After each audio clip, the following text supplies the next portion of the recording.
सूर्यो वेतु स्वाहा ॐ भूरग्नये प्राणाय स्वाहा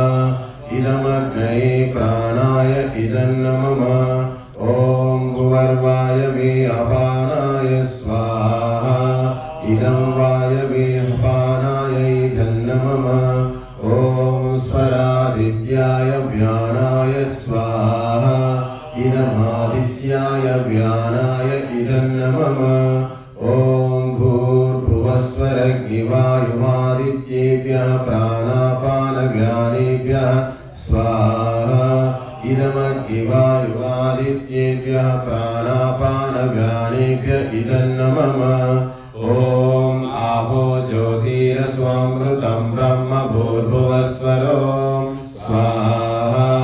ॐ यां मेधां देवगणाः पितरश्चोपासते तया मामध्यमेधयाग्ने मेधाविनं कुरु स्वाहा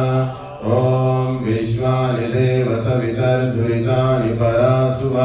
यद्भद्रं तन्नः सुव स्वाहा ॐ आग्नेय सुपथाराये अस्मान् विश्वानि देव मयूराणि विद्वान् युयोध्यस्मज्जोराणमेनो भूयिष्ठान्ते नम उक्तिं विधेम स्वाहा